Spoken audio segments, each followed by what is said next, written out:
नमस्कार शेतकरी मित्रांनो। तर हा आपला शेतातला सौर पंप आहे, आपला 5 HP सौर पंप आहे। तुम्ही पाठीमागे पाहिला होता।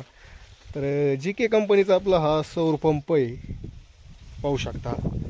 तर हा सौर पंप म्हणजे हाताळायचा आहे कसा भाऊ, काळजी कशी घ्यायची। तुम्ही पाठीमागे पाहिला होता की एका मुलाचा हात जळाला होता। हा सौर पंप असा पुशितानी वगैरे काय वल्या फडक्यानं, तर तेच आपण हा 4 मिनिटाच्या व्हिडिओमधून पाहणार आहोत। बुवा हाताळणी कशी करायची, म्हणजे काळजी काय काय करायची, बुवा घ्यायची काय काय काळजी।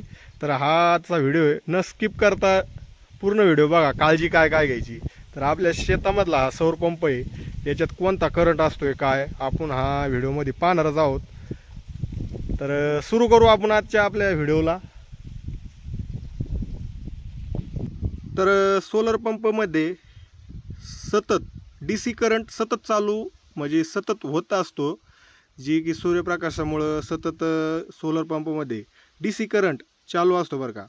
आणि दिवसा सूर्यप्रकाशात ती पूर्णपणे ॲक्टिव्ह असतो, म्हणजे सूर्यप्रकाश जसा ऊन पडतंय आपण म्हणतो बुवा, त्या सूर्यप्रकाशामध्ये सकाळी 6 ते संध्याकाळी 6 पर्यंत ॲक्टिव्ह असतो बरं का तो।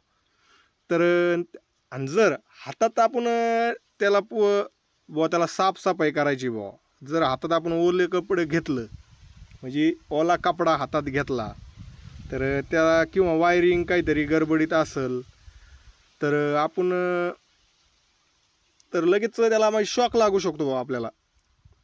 तुम्ही म्हणजे त्याला काय करायचं मग, त्या म्हणजे शॉक लागू नये म्हणून आधी काय करायचं आपण, म्हणजे जास्त धोका पण असतो शॉकचा त्याचा, आणि जास्त करंट असतो, आणि तो DC करंटमध्ये हातात आपण पकडला गेला तर आपल्याला सुटत नाही, असं म्हणजे DC करंट फुल असतोय त्याच्यात। म्हणून आपण सोलरची प्लेट बुवा, समज तुम्हाला ही प्लेट आहे साफसफाई करायची, तर काय काय लक्षात घ्यायचं काय काय नाही हेच आपण या व्हिडिओमध्ये सांगणार आहेत। आणि सकाळी तुम्ही लवकर आले बुवा, सकाळी नाहीतर संध्याकाळी, सकाळ लवकर यायचं आणि साफ करायची, आणि संध्याकाळी सूर्य मावळल्याच्या नंतर साफ करायची। आणि साफ करायच्या आधी नेमकं काय करायचं बुवा, सोलरचं स्विच बंद करायचं आधी आपण, जेणेकरून ती मोटरला चालू करतो बुवा, त्या टायमात म्हणजे स्विच बंद करायचं, साफसफाई करा, स्विच बंद करून साफसफाई करा। आणि ओले कपडा ओला हात वापरू नका। जे ओला हात वापरला आणि ओला कपडा वापरला तर तुम्हाला तो DC करंट असतो चालू स्विचमध्ये, तुम्हाला करंट वगैरे लागू लागतो, म्हणजे तुम्ही ती बातमी ऐकली होती बुवा, हात वगैरे जळू शकतो। आणि लोखंडी ब्रश किंवा हाताने थेट पॅनलला स्पर्श करू नका, म्हणजे हातात लोखंडी ब्रश वगैरे काय असं घेऊ नका। मग तुम्ही मग त्याला काय तुम्ही म्हणता काय वापरायचं त्याला, नाही का रबराचे ग्लोव्ज, आपल्या दुकानामध्ये 40-60 रुपयाला रबराचे ग्लोव्ज भेटतात, म्हणजे हँड ग्लोव्ज, हा म्हणजे हातमोजे वगैरे भेटतात, ते घ्या तुम्ही।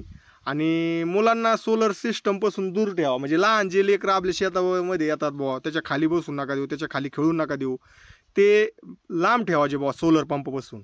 आणि दुसरं म्हणजे काय करायचं, दर 6 महिन्याला वायरिंग आणि कनेक्शन तज्ज्ञाकडून तपासून, म्हणजे जे आपलं सोलर वगैरे फिट करून गेलं ते आपलं संपर्क करून त्यांच्याकडून वायरिंग 6 महिन्याला तुम्ही तपासलंच पाहिजे बुवा, हे लक्षात ठेवायचं तुम्ही।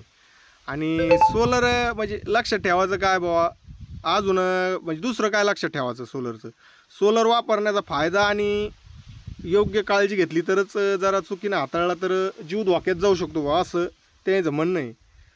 आणि असंच म्हणजे सर्व शेतकऱ्यांना आपण या व्हिडिओमध्ये सांगितलं आहे बुवा, काय काय काळजी घ्या, काय काय म्हणजे हे करायचं बुवा।